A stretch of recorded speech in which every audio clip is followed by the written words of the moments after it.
Welcome back. Let's continue that conversation about the difference between annuities and life insurance. They both can do great things. I know. I'm so sorry I get sidetracked with stories all the time. No, I love your stories. The show goes by so quickly. Yes. Well, so we were talking about the difference of types of annuities. So the 𝗵𝗲𝗀, which is the multi-year guaranteed annuity, is an accumulation type of annuity.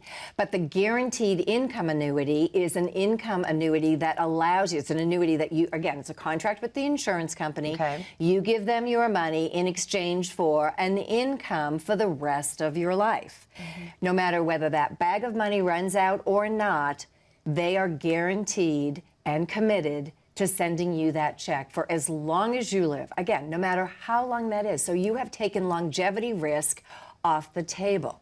Now, how that differs from life insurance, just to wrap this up, is that life insurance is also a contract with an insurance company, and you can also get income from it, but it can do so much more. See, with an annuity, when you're accumulating, you're accumulating.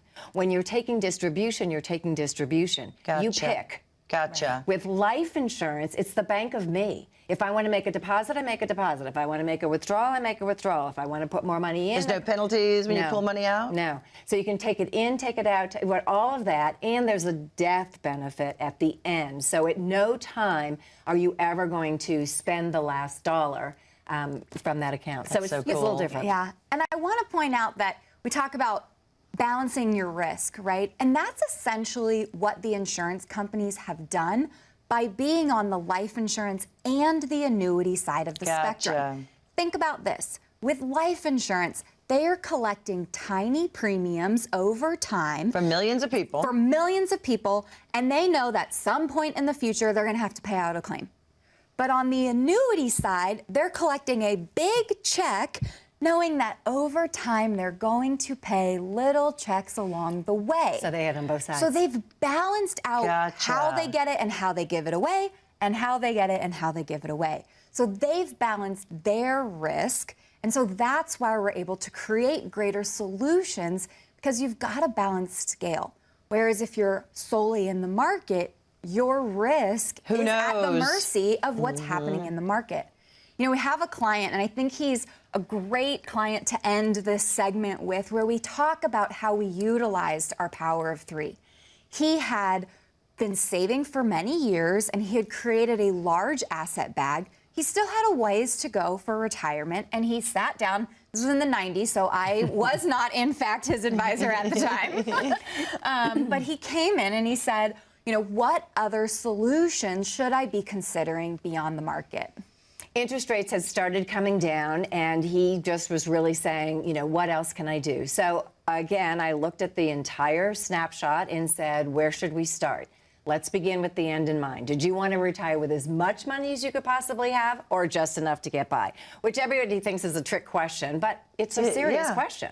And of course he said, well, I want to have as much. I said, okay, then these are some of the things that we need to consider. And life insurance was one of them. He laughed.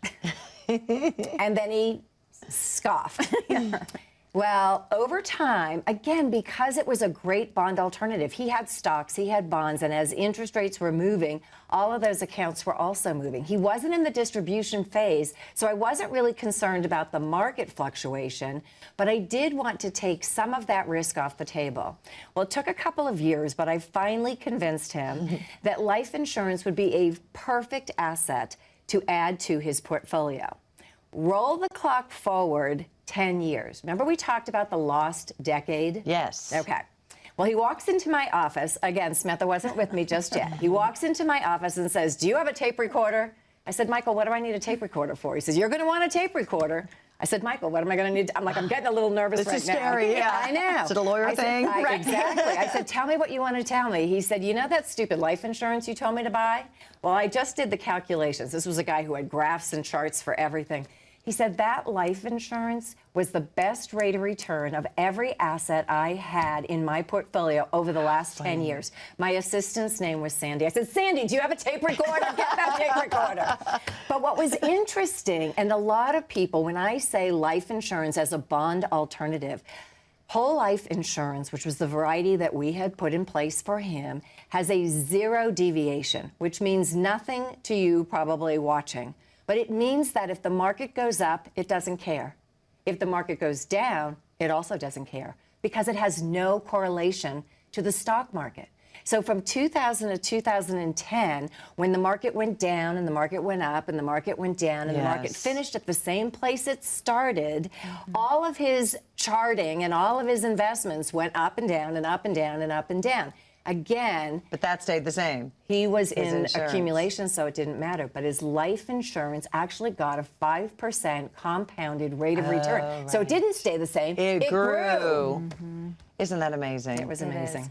And again, that was just one piece of his power of three, of his retirement puzzle. But it gave him the confidence to say, okay, this is a great solution, and I'm glad I listened and educated myself to make that informed decision. And that's ultimately what we want to do with every single person that's watching today. We want you to pick up the phone and call the number on your screen, 855-348-3073. We want to help you build your retirement roadmap.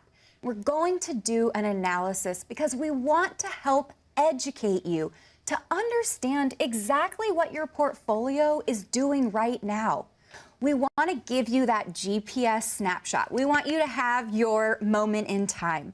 But we're also going to do a tax burden analysis so that you understand the taxes, not that you're paying today, but that you will pay over your lifetime. We'll do a risk analysis because you need to understand the risk that your dollars are currently taking and if there's an opportunity to take some of that risk off the table. We want to do a Social Security review. Everybody is different. When you should turn that on is an important decision. And now you only get one chance to make that. So we want to make sure you make the right choice for you.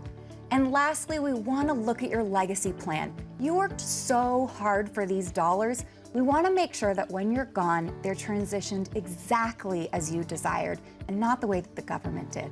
Pick up that phone today. We are so honored that you just spent the last 30 minutes with us, but we want to have more time with you. Absolutely. Thank you, Karen. Thank you, Sam. So good to see you. Thank you, Rebecca. And thank you for having me. And thank you at home for being with us. We'll see you again next week.